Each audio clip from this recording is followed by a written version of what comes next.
Mesdames et messieurs, bonsoir. Soyez les bienvenus pour cette nouvelle édition de votre journal de 22 heures, à la une dans l'actualité.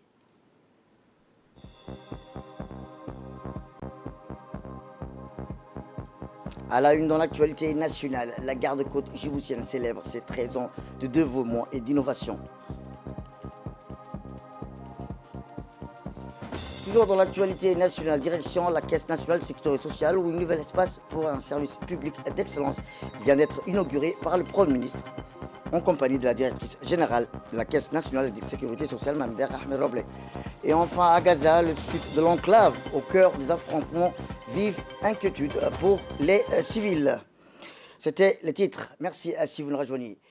Eh bien, je vous dis dans le titre, le camp de Doralé a abrité dans la journée d'hier la cérémonie haute en couleurs célébrant le 13e anniversaire de la création de la garde-côte djiboutienne.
Ainsi, le colonel Bourré, commandant de la garde-côte djiboutienne, a eu l'honneur d'accueillir en cette occasion le Premier ministre, M. Abdelkader Kamil Mohamed, ainsi que plusieurs autorités civiles et militaires, le ministre des Infrastructures et de l'Équipement, M. Hassan Mohamed Ibrahim, le directeur général de la Sécurité nationale, Hassan Saïd Khairi, le chef d'état-major général des armées, le général de corps d'armée, Zakaria Cheikh Ibrahim, et de nombreux membres du gouvernement, des ambassadeurs des pays amis accrédités à Djibouti, ainsi que les représentants des forces des pays amis stationnés à Djibouti, ainsi que des représentants de la société civile. C'est dans un cadre chaleureux et jovial que les invités ont été accueillis afin de prendre part aux différentes séquences de la cérémonie célébrant le 13e anniversaire de la création de la garde-côte djiboutienne.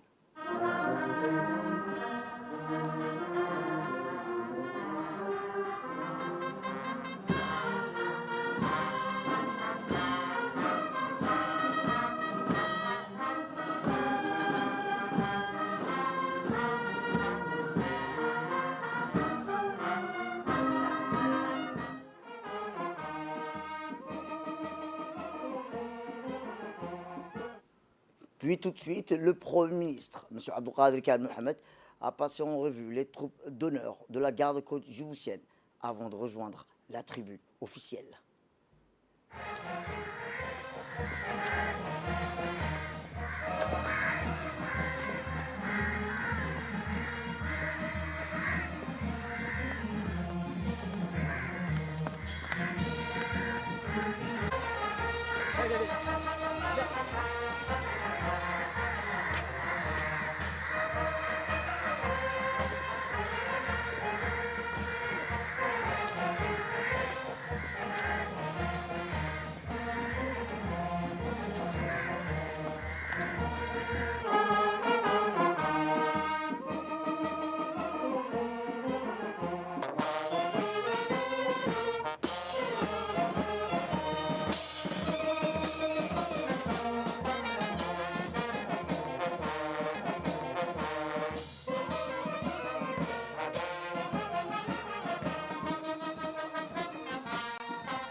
قابل كرتدي السبوحو واعي loo bogay baldahaba lagu qoray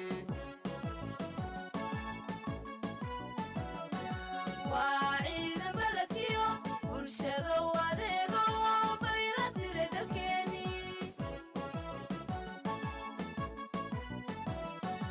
waa ciidan baledkiyo bulshada u adeego bay la tiri dalkeenii beesha caalamkiyo baaqii hogaasha midhihii ka beermeen ku baraarne weeyaan beesha caalamkiyo baaqii hogaasha midhihii ka beermeen ku baraarne weeyaan waa ciidan loo bogay laguna baahi beelo berigiyo badeenaba baledkeena daafaca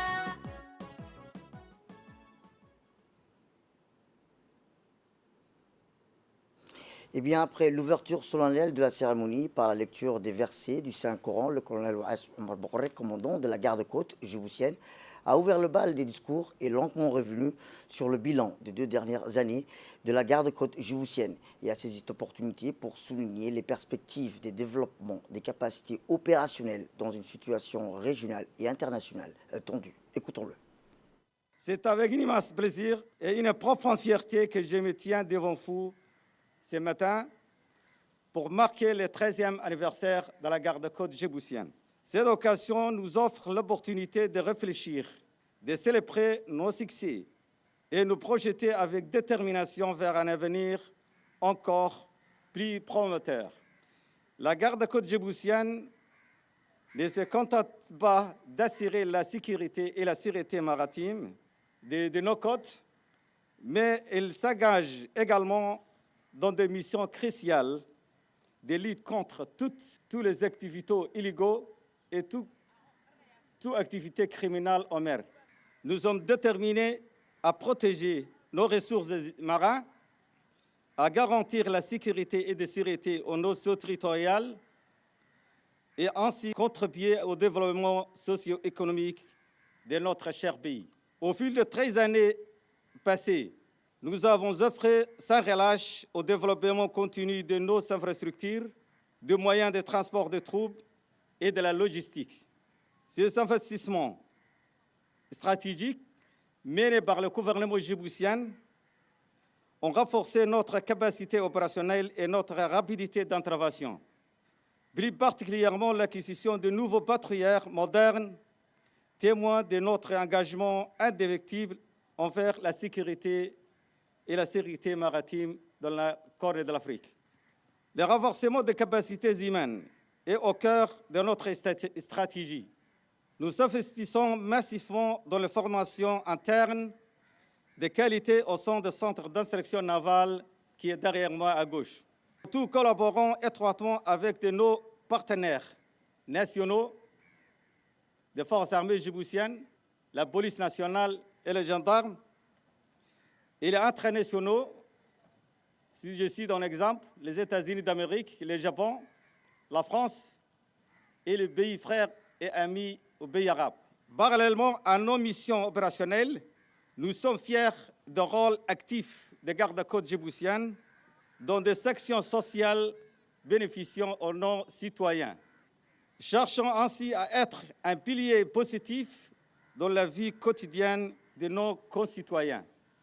À titre d'exemple, nous pouvons citer la garde-côte a participé à la construction des mémorials de Balbala Ega et la garde-côte a participé aussi activement à la construction de la passerelle Béton Hassan Roble Qayad qui a été financée personnellement par le président de la République et construit en main d'œuvre par la garde-côte djiboutienne.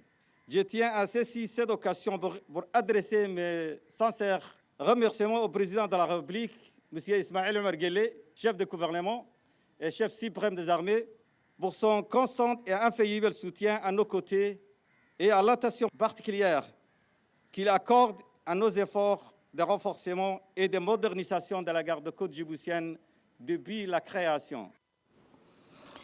Eh bien, le ministre des Infrastructures et de l'Équipement, M. Hassan Mohamed Ibrahim, a rappelé le rôle crucial que joue la garde-côte djiboutienne dans la sûreté et la sécurité maritime nationale, régionale qu'internationale.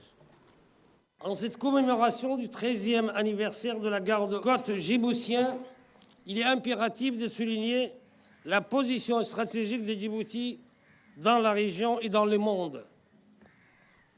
Djibouti, situé à la croisée des routes maritimes mondiales et du détroit du Bab el-Mandab, occupe une place prépondérante sur l'échiquier international.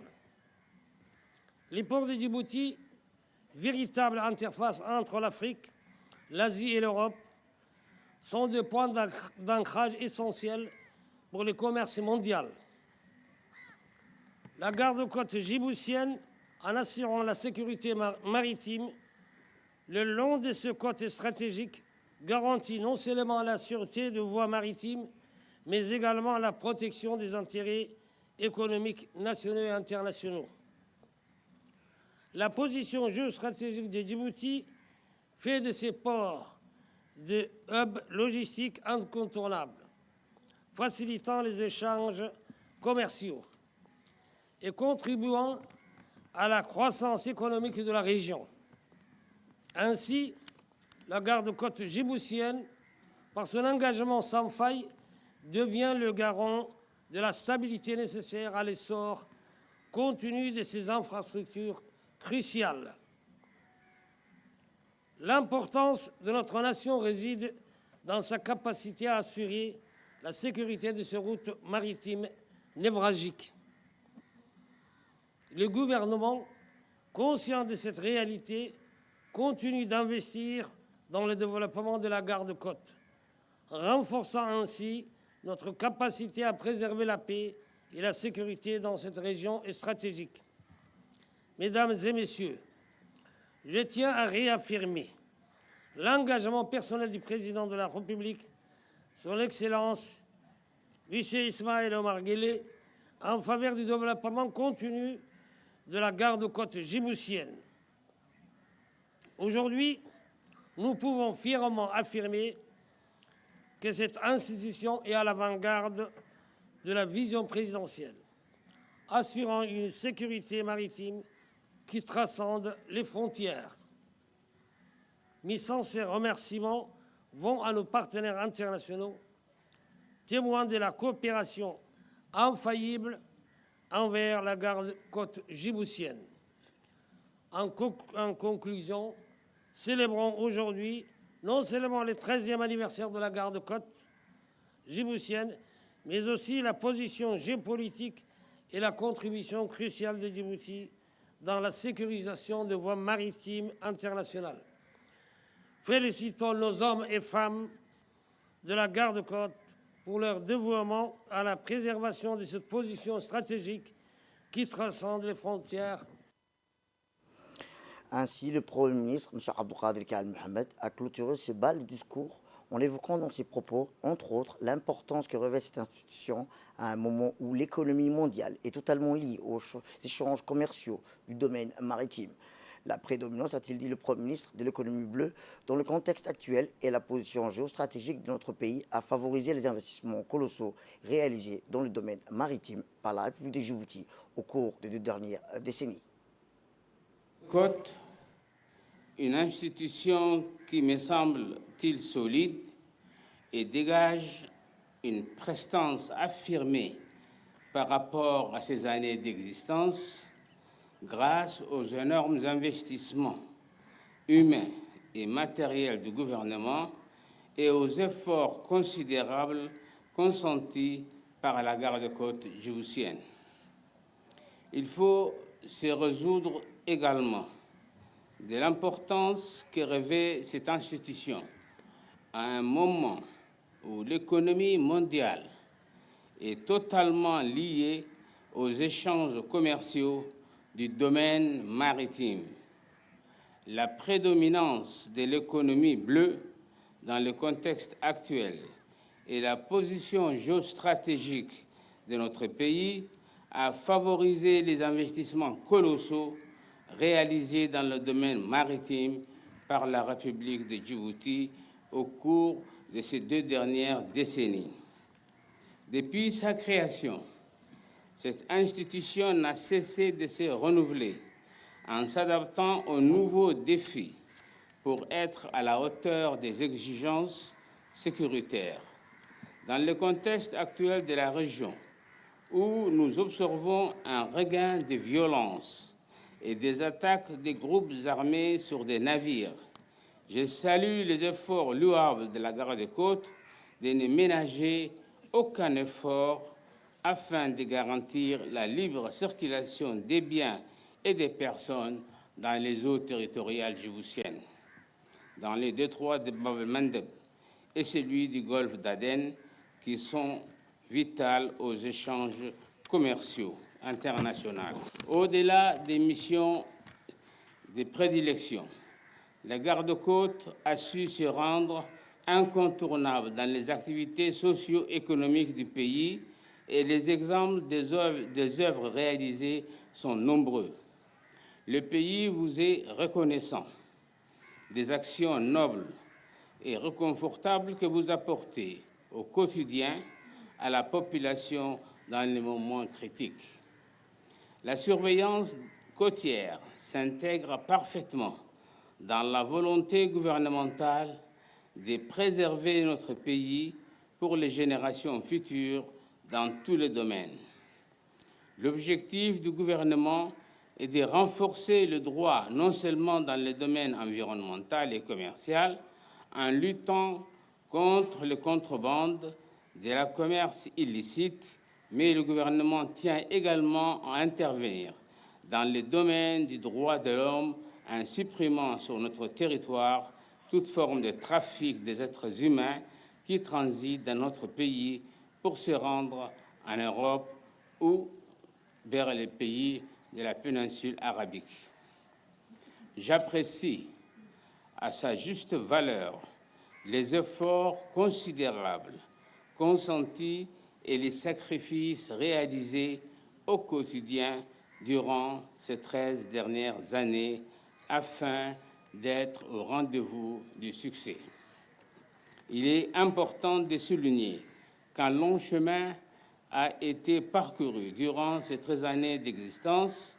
Vous avez étendu votre présence sur l'intégrité des eaux territoriales du pays.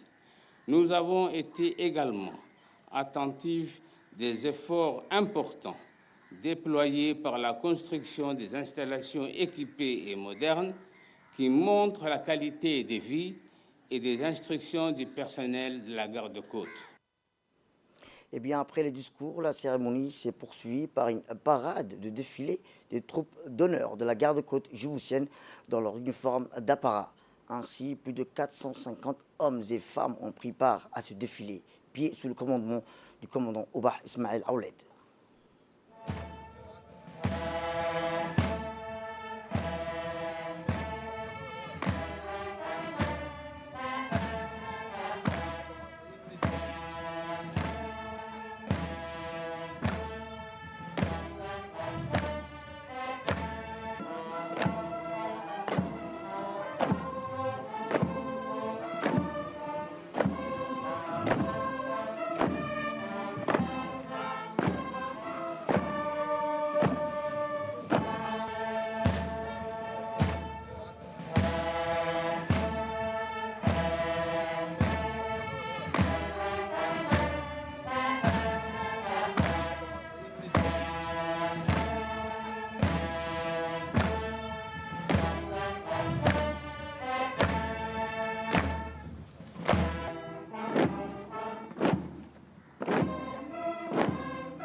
Eh bien, cette parade a été suivie par un petit déjeuner et des animations organisées en l'honneur des invités qui ont honoré de leur présence à cette célébration du 13e anniversaire de la garde-côte djiboutienne.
Puis le Premier ministre, M. Abdelkader Kal Mohamed, et le reste des invités ont ensuite pris part à 2 inaugurations officielles. Cette fois-ci, c'est 2 nouvelles installations au sein du camp d'Oralé. En premier lieu, comme vous le voyez sur les images, c'est le terrain de football fraîchement aménagé qui accueille les sportifs de l'institution. Le Premier ministre et les invités ont rencontré les différentes équipes des institutions dans les domaines du football, du handball, de l'athlétisme et du tennis des tables.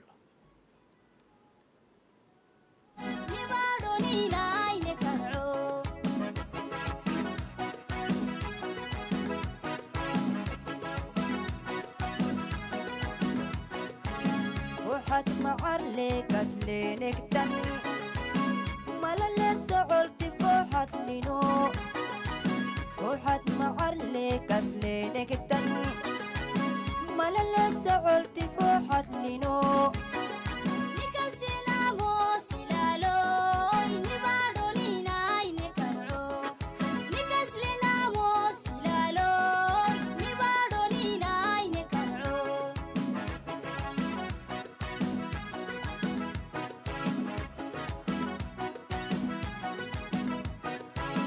Rasulu mata engkolaku nini baro nada fatai Rasulu mata engkolaku nini baro nada fatai نعمل يعني واجب ابنو نني بارو بالعسناي نعمل يعني واجب ابنو نني بارو بالعسناي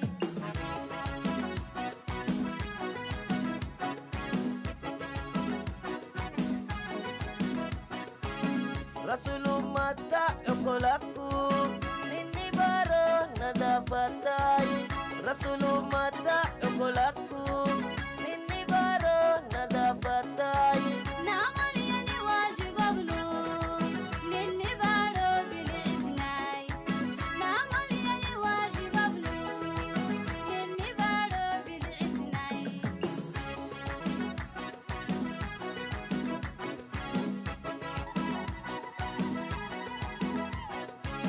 نيرا سوقها بنات عبي وقتي على لتنا نيرا سوقها بنات عبي وقتي على لتنا نبا ما يسولني باروي بدا يكري عسني نبا ما يسولني باروي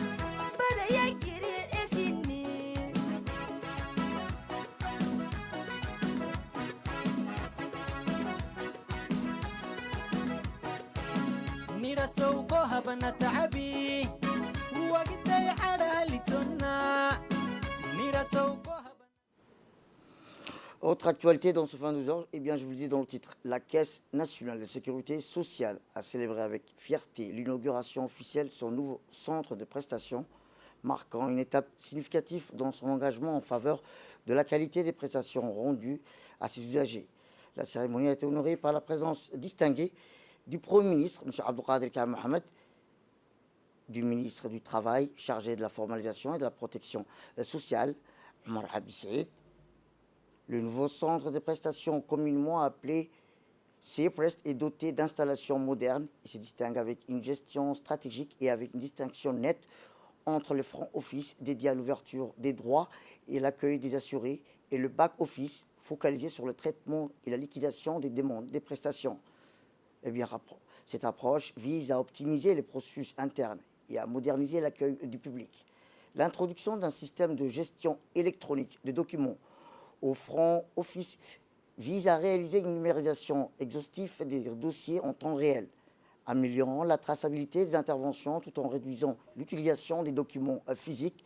Cela permet de positionner la Caisse nationale de sécurité sociale en phase avec des pratiques administratives modernes et responsables sur le plan environnemental, dans le souci d'offrir une expérience utilisateur optimale des bonnes bornes dédiées à la gestion de la file d'attente et à la consultation de l'espace assuré.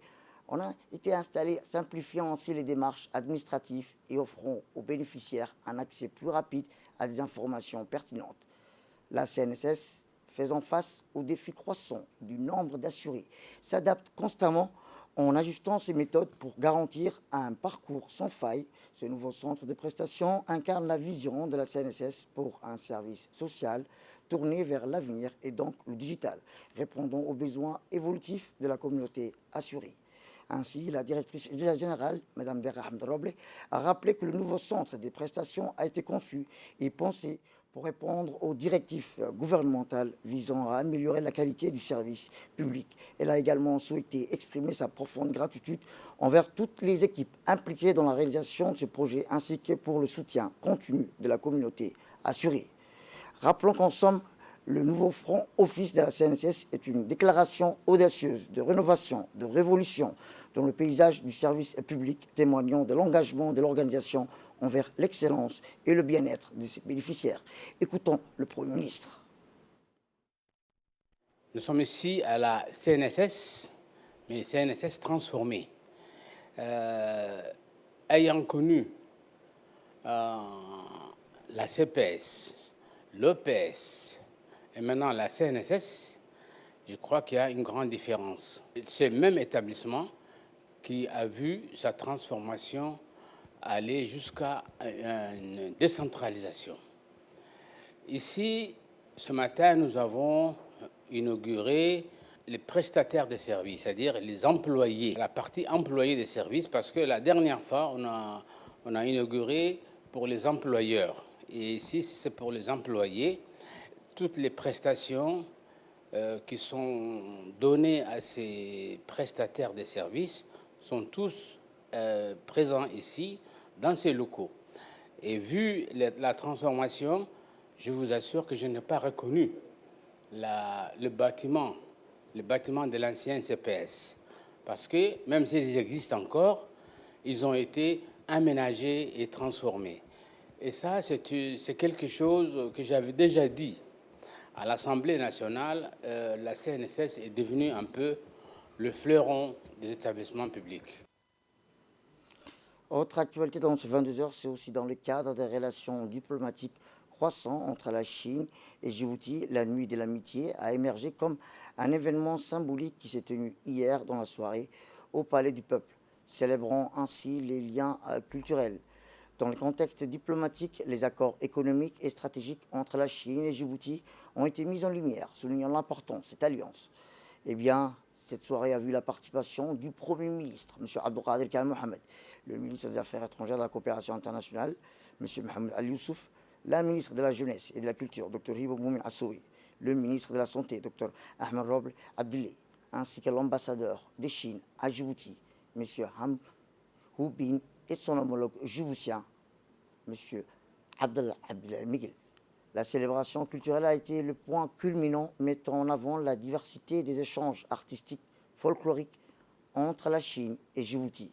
Des performances envoûtantes ont captivé le public, illustrant la richesse des cultures réunies pour cette nuit mémorable, une soirée sino-djiboutienne symbolisant une étape importante vers une collaboration renforcée, mais aussi une célébration des richesses folkloriques qui lient ces cultures diverses dans une amitié durable.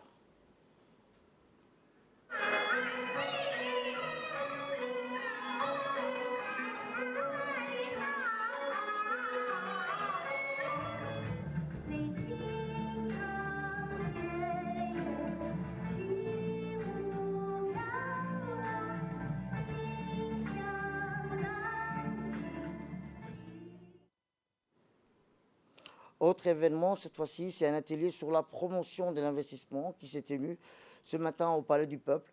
Cet atelier est organisé par l'Agence nationale de promotion de l'investissement et qui est présidé par la secrétaire d'État chargée des investissements et du développement du secteur privé. L'objectif de l'atelier est de présenter les cadres juridiques et les opportunités des investissements à Djibouti aux délégations d'hommes d'affaires chinois. Les différentes opportunités d'investissement qu'offre la République de Djibouti ont été présentées aux hommes d'affaires chinois, notamment le tourisme balnéaire qui est sous-exploité, la pêche, l'élevage, l'économie bleue. Ont pris part à cet atelier l'ambassadeur de Djibouti en Chine, M. Abdullah Miguel, le directeur général de l'ANPI, le directeur de Djibouti Touch Road, les hommes d'affaires chinois. Les investissements en provenance de la Chine, rappelons-le, s'élèvent à plus de 2 milliards de dollars et placent Djibouti à la 9e destination des investissements directs chinois dans la région. Et bien, dans son intervention, la secrétaire d'État chargée des investissements et du développement du secteur privé a souligné que sur les 5 dernières années, le montant des exploitations de la Chine est passé de 1,87 milliard à 3,26 milliards de dollars. Écoutons-la.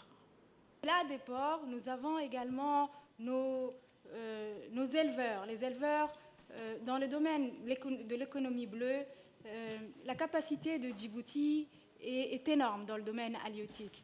La possibilité, nous avons une capacité de 42 000 tonnes, à extraire pour les produits halieutiques. Et nous avons connaissance que seulement 9 000 tonnes sur les 42 000 sont extraites de nos eaux. Et la possibilité s'offre à vous de transformer, d'investir dans l'industrie de transformation des produits halieutiques. Les pêcheurs de Djibouti travaillent énormément et manque aujourd'hui de marché. C'est pareil dans le domaine de l'élevage. Dans nos régions de l'intérieur, les Djiboutiens ont énormément travaillé de père en fils. Nous avons des éleveurs qui détiennent un capital très important, 6 000 têtes de bétail pour certains, d'autres 4 000 et 2 000 pour beaucoup. Ils ont énormément travaillé de père en fils, ont élevé, et aujourd'hui je suis à la recherche pour eux des marchés vers lesquels on peut exporter les bétails, les petits ruminants et autres bétails vers les marchés étrangers, ou la possibilité de les transformer industriellement sur place en République de Djibouti. Tout à fait autre chose, le président de l'autorité des ports et des zones franches de Djibouti, M. Aboubakar Omar Hadi, a accueilli ce matin à la Tour internationale de Djibouti le président de l'Assemblée nationale de la République de Djibouti, M. Dileta Hamdileta, et le président du Parlement kenyan, M. Moses Masika, qui est à la tête d'une délégation de son pays où il effectue depuis samedi soir à Djibouti une visite de travail placée sous le signe du renforcement des relations d'amitié, de solidarité et de coopération entre les deux pays et les deux peuples. Les membres de la délégation parlementaire conduite par l'honorable Dr Moses Masika Watengu ont suivi une présentation sur les infrastructures portuaires pour voir les moyens permettant d'accroître les niveaux d'échange commercial entre les deux nations, l'identification des partenariats stratégiques et de complémentarité économique et l'intensification des procédés connectant les deux pays à davantage de partage d'expertise dans des domaines phares de développement ont été abordés au cours de cette rencontre. Des projets tels que la zone franche internationale de Djibouti, du Sea Red Cargo et le Red Sea World. Au cours de cette présentation, les parties ont échangé sur les voies et moyens d'établir une relation commerciale approfondie entre Djibouti et le Kenya. La délégation parlementaire de la République du Kenya a eu l'opportunité de visiter le SGTD et le DIFT. L'Agence nationale des personnes handicapées a organisé ce matin une cérémonie de remise des certificats et des kits de couture aux femmes handicapées formées au métier de coupe et couture. La cérémonie a réuni la ministre de la Femme et de la Famille, Mme Ousmane Aden, le directeur général de la NPH, le Al-Saïd Mahmoud, et le représentant adjoint du PNUD à Djibouti, et a vu la participation du directeur général de l'INAP, le secrétaire exécutif de la réforme de l'administration et le responsable de la NPH. Rappelons-le, 15 femmes qui n'ont aucune connaissance dans ce domaine ont été formées pendant 6 mois afin de leur apprendre les bases de la couture. La couture est un métier précieux, une compétence pratique qui peut leur ouvrir de nombreuses opportunités professionnelles. À l'issue de cette formation, les femmes handicapées ont bénéficié d'un kit contenant des matériels accessoires de couture ainsi qu'une machine à coudre qui vont leur permettre de démarrer leur activité en toute autonomie. Depuis plus d'une décennie, le mois de décembre est célébré comme étant le moment de la solidarité et de la lutte contre l'exclusion. Aujourd'hui, la planète compte 8 milliards d'habitants. Plus d'1 milliard de personnes sont évidemment les 15% de la population mondiale vivent avec un handicap. Eh bien, cette formation aura permis aux bénéficiaires de créer leurs propres activités et permettra aux bénéficiaires de créer leurs propres activités et de subvenir à leurs besoins ainsi que ceux de leur famille. Écoutons la ministre de la Femme et de la Famille. Merci de m'avoir invité à prendre part avec vous à cette cérémonie de clôture de la formation qui a été donnée à 15 femmes durant 6 mois dans le domaine de la couture pour valoriser la femme en situation de handicap et surtout lui permettre une autonomisation.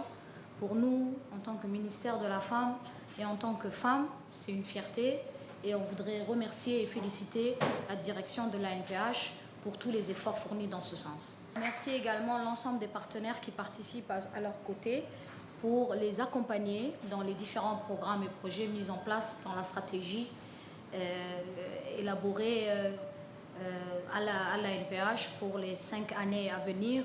Et en tant que département ministériel, nous sommes toujours à leur côté pour les accompagner dans l'atteinte des objectifs qui se sont fixés.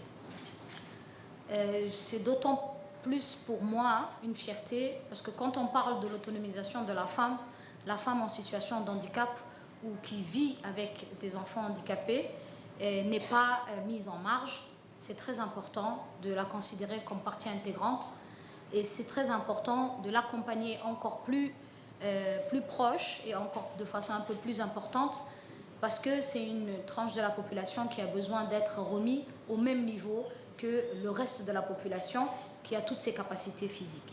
Alhamdulillah, la politique du président de la République, son Excellence Ismaïl Omar Guelleh, a été très visionnaire, très tôt, pour pouvoir penser à mettre en place tous les dispositifs structurels, juridiques, institutionnels, pour que la situation de l'handicap à Djibouti doit être considérée en priorité et tous les financements, appuis techniques, soutien, accompagnement doivent se mettre à leur côté. C'est aussi une fierté pour moi parce que là on parle de la femme et c'est les efforts de la première dame, Mme Khadra Mohamed Haïd, qui sont consentis ici et qui sont soulevés parce que quand on voit une femme, quelle que soit sa situation, pouvoir bénéficier des différents appuis et stratégies d'accompagnement mis en place dans la République de Djibouti. Autre actualité dans ce 22h, c'est aussi le ministre de la Culture, de l'Élevage et de l'Eau, chargé des ressources halieutiques, M. Mohamed Awale, a eu un entretien avec Mme Dina Salah, la directrice régionale de la division au Proche-Orient, Afrique du Nord et Europe, au FIDA. Les entretiens ont porté sur les voies et moyens de renforcer les relations bilatérales avec la FIDA pour faire face aux défis de plus en plus nombreux qui voient le jour et pour accroître les investissements dans les populations rurales. Les parties ont abordé les questions relatives autour du partenariat avec le FIDA, Rappelons que le FIDA a vu le jour pour relever les défis d'aujourd'hui. Pendant plus de 40 ans, ils ont accompagné la République de Djibouti en mettant l'accent uniquement sur les investissements durables visant à transformer les communautés rurales afin que les populations les plus pauvres vivant dans les endroits les plus reculés et difficiles à atteindre puissent gagner décemment leur vie et avoir des véritables choix au-delà de l'immigration et de la violence du désespoir. Pour terminer, le ministre était accompagné par les secrétaires généraux, à savoir de la culture, des affaires sociales et de l'environnement, respectivement M. Ibrahim Elmi, de Amina Warsama et de Digne Omar. Le ministre a invité le FIDA à participer à la prochaine table ronde qui aura lieu bientôt à Djibouti sur le pacte national de Djibouti et sur la souveraineté alimentaire prévue au début de l'année prochaine. Direction la Turquie où le ministre du Commerce et du Tourisme, M. Mohamed Warsama Diri, a participé du 1er au 5 décembre à Istanbul à la 39e réunion ministérielle du comité permanent pour la coopération économique et commerciale. Le ministre était accompagné de l'ambassadeur de Djibouti en Turquie, M. Adem Hussein Abdillahi, et du directeur général de l'Agence nationale du tourisme, M. Osman Abdi. Ce forum, ouvert sous les auspices du président de la République de Turquie, M. Recep Tayyip Erdogan, était axé notamment sur la coopération pour le renforcement du commerce électronique entre les pays de l'Organisation de la coopération islamique. Le ministre a dans son discours rappelé que Djibouti est un carrefour important mondial en matière de flux d'informations et d'infrastructures digitales en tant que point d'arrivée de 10 câbles de fibre optique sous-marins internationaux. Le dernier est le câble IEX qui va relier l'Inde à l'Europe et Afrique avec une capacité de 200 terabytes. En effet, le ministre a également informé que Djibouti dispose à l'évidence d'atouts majeurs pour devenir un acteur clé du numérique dans la région.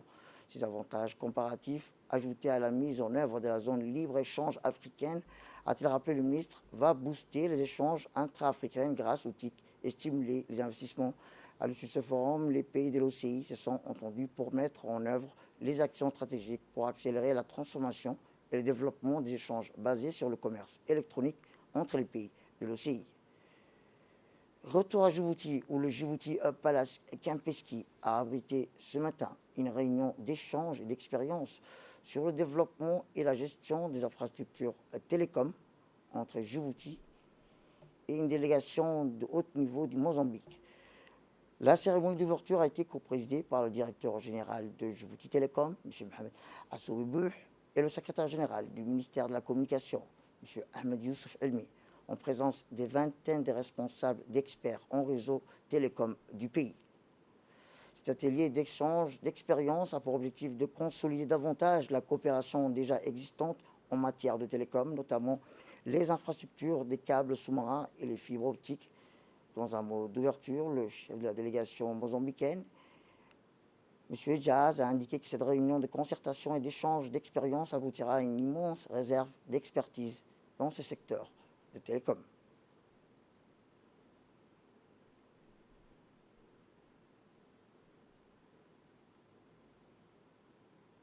Eh bien, le directeur général de Djibouti Télécom, M. Mohamed Assouibouh, a quant à lui s'est réjoui de la tenue de cette réunion de partage d'expériences entre les experts en télécom et câbles sous-marins de deux pays. Votre présence parmi nous aujourd'hui témoigne de l'importance que nous accordons à la collaboration et à l'échange d'expertise dans le secteur des technologies du numérique. En effet, une meilleure utilisation des données et le recours à des technologies de pointe permettra à nos pays de générer une croissance économique inclusive et durable. Notre continent est confronté à divers défis qui entravent sa capacité à exploiter pleinement les opportunités offertes par la révolution du numérique. C'est pourquoi les acteurs que nous sommes avons la charge de mettre en œuvre des projets visant à accélérer la transformation numérique de nos pays respectifs, tout en minimisant les risques inhérents au cyberspace. Pour cela, nous devons nous appuyer sur une stratégie qui repose sur la solidarité et la coopération, ainsi que la mise en place d'une approche globale, inclusive et transformatrice. Honorables invités, mesdames et messieurs, Je suis ravi de constater la volonté partagée d'explorer divers domaines technologiques et de favoriser l'échange de connaissances entre nos deux nations. Les programmes que nous avons élaborés pour nos discussions est conçu pour favoriser un dialogue ouvert et constructif. Nous espérons que ces rencontres aboutiront à des partenariats fructueux et à des avancées significatives dans le domaine de la transformation digitale pour nos deux pays. Eh bien, de son côté, le secrétaire général du ministère de la Communication, M. Ahmed Youssouf Elmi, a tout d'abord souhaité la bienvenue à la délégation mozambicaine avant de faire le tour de toutes les réalisations sur le réseau télécom. Écoutons-le. Nos deux pays entretiennent des relations amicales de longue date fondées sur l'intérêt et la compréhension mutuelle. À cette occasion, je tiens à souligner qu'il existe un immense potentiel de coopération entre nos deux États dans plusieurs domaines qui peuvent être renforcés, notamment celui qui fait l'objet de notre rencontre aujourd'hui, le secteur des technologies et de l'information. Conscient que les technologies de l'information et de la communication font partie des leviers importants du développement économique et social d'un pays, nous saluons tous les efforts déployés par votre gouvernement pour s'inspirer du modèle d'un pays frère pour la construction et le développement des data centers de dernière génération. Mesdames et messieurs, investir dans les infrastructures d'éthique est d'autant plus pertinent pour notre continent et plus particulièrement pour nos deux pays qui jouissent d'une population jeune, dynamique, qui entreprend, crée des outils et des contenus numériques, aspire à une vie meilleure. Il est donc de notre responsabilité de créer d'une part un environnement et des infrastructures propices au développement de l'économie numérique et l'inclusion numérique dans nos pays respectifs et d'autre part créer une synergie au niveau régional, notamment à travers les interconnexions de nos infrastructures, l'harmonisation de nos réglementations pour tirer les continents vers le haut. Direction la foire où la 3e édition de la foire internationale de Djibouti se poursuit toujours au centre d'exposition international Red Sea World situé sur le site de l'ancien port de Djibouti. Le chef d'État, M. Ismaël Omar Guelleh, avait présidé hier lundi la cérémonie de lancement de cette foire internationale de Djibouti qui est à sa 3e édition. Eh bien, la foire internationale de Djibouti souscrit par le biais de cette édition distinguée à l'objectif stratégique de disposer d'un afflux massif d'opérateurs privés étrangers dans notre pays, propice à la création de la richesse et d'emplois, ainsi marque d'un événement réussi. Eh bien, la 3e foire internationale de Djibouti a servi de stand d'exposition aux produits et services de plus de 200 sociétaires. Parmi ces différents stands, vous trouverez celui de la radio-télévision de Djibouti, où vous y attend une équipe du service technico-commercial qui sont prêts à vous exposer les produits et services. Nos spécialistes en marketing sont présents dans notre stand pour vous accueillir et vous conseiller dans l'élaboration de la promotion de vos produits et services, dans la conception de vos spots et annonces publicitaires. N'hésitez surtout pas à rencontrer, échanger avec nos agents. Il y a également Midea, le fabricant numéro 1 au monde en vente d'appareils de traitement de l'air qui présente sa gamme domestique complète d'équipements de climatisation avec les dernières technologies et une efficacité énergétique. Notons également la présence du stand bio qui est venu compléter l'offre du pays, rappelant que bio est une source d'eau d'origine Arta. L'occasion de donner plus de visibilité aux entreprises, de connaître leurs produits du grand public, etc.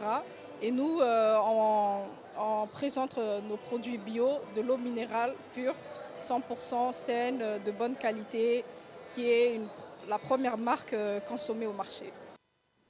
Eh bien, la chef de service technico-commercial de la radio-télévision de Djibouti, Mme Amran Saïd Mohamed, qui est la chef de file de notre stand, qui a réagi au micro, notre collègue Hamza Mohamed. C'est la 3e fois que nous participons à la foire de la Chambre de commerce. On avait participé aux 2 premières. Et pour nous, c'est une opportunité commerciale. Cela nous permet d'augmenter nos ventes de nouer avec de nouveaux clients. Il ne faut pas oublier qu'il y a 200 exposants et des visiteurs qui viennent chaque jour pour visiter. Il faut savoir aussi que nous avons fait une promotion exceptionnelle sur notre décodeur TNT. Les visiteurs qui viennent ici et les exposants puissent profiter d'acheter notre décodeur. C'est une manière de pouvoir de rester connecté à la RTD. Ils pourront toujours suivre l'émission de Deep Talent. Donc venez profiter, on leur dit venez profiter de cette remise exceptionnelle. Comme vous voyez, notre stand, on a une équipe de jeunes délégués commerciaux qui sont là chaque jour pour accueillir les clients, pour leur donner des informations, pour les guider. Et on a mis en place aussi des fiches de satisfaction pour nos clients. Il ne faut pas oublier qu'à la foire, il y a nos clients aussi et nos potentiels clients. Donc c'est une manière de faire une étude de marché pour savoir si on peut nous améliorer avec le temps. On a mis en place une fiche de satisfaction pour voir ce qu'on doit améliorer chez nous. Est-ce que c'est le prix qu'on doit revoir? Est-ce que c'est notre accueil qu'on doit revoir? Il y a pas mal de trucs qu'on essaie de revoir. Et pour la nouvelle année aussi, la RTD a une grande surprise pour ses clients fidèles, ainsi pour ses potentiels clients. Donc venez nombreux. La RTD n'est pas seulement juste une chaîne pour diffuser les informations. La RTD a pas mal de services à offrir. Il y a le service publicitaire qui est là à votre côté, qui peut vous guider et peut vous faire des publicités qui peuvent répondre à la demande du client. On reste toujours à la foire internationale de Djibouti, qui était certes un événement tant attendu pour les organisateurs, qui ne sont d'autres que les cadres et les personnels de la Chambre de commerce, ainsi que pour les acteurs économiques locaux et internationaux. La journée dédiée à l'exhibition de l'artisanat local et l'innovation créative avec un coup de projecteur sur le dynamisme du secteur privé, l'innovation technologique audacieuse du pays de la journée d'hier a pris une toute autre tournure avec la parfaite et belle organisation de la cérémonie de gala d'hier soir, dans la soirée qui a été fêtée dans la joie et l'allégresse qui laisse montrer le sentiment joyeux de l'accomplissement et le fruit de l'effort conjugué. La soirée a vu la participation des personnalités clés de la journée qui étaient à l'événement. Les invités de marque de hauts dignitaires composés des acteurs économiques nationaux et internationaux y étaient. La soirée a débuté avec le discours plutôt du président de la Chambre des commerces qui n'a pas hésité de remercier les officiels présents ainsi que les entrepreneurs locaux et les acteurs économiques internationaux qui ont honoré de leur présence à cet événement hautement symbolique pour l'essor économique national et l'innovation dans la Corne de l'Afrique. C'est grâce à vous, a-t-il dit, ici présent, que nous devons la réussite de cette journée particulièrement historique, a-t-il rappelé. Le numéro 1 de la Chambre de commerce a finalement souhaité un séjour agréable, fructueux et enrichissant. Après le mot de bienvenue, convives ont reçu une soirée mémorable en profitant d'un spectacle et animation culturelle et d'une cuisine raffinée aux saveurs marines. Le spectacle de danse folklorique interprété par cette magnifique soirée ont joué des rôles catalyseurs pour marquer les cœurs et les esprits avec les effets des lumières des convives. Et enfin, dans l'actualité internationale, l'armée israélienne a élargi ses opérations au sol à l'ensemble de la bande de Gaza avec des tanks déployés près de Khan Younes, nouvel épicentre des tensions. Des dizaines de chars, des transports de troupes et des bulldozers israéliens sont entrés dans le sud du territoire palestinien où s'entasse une partie des civils. L'armée israélienne avait demandé au début de son opération terrestre à la population du nord de Gaza de migrer vers le sud du territoire devenu encore plus densément peuplé, avec le flux des centaines de milliers de ces déplacés. C'est la fin de cette édition. Merci à vous de nous avoir suivis. Restez avec nous pour la suite de nos programmes télévisés. Le programme continue sur Télé Djibouti.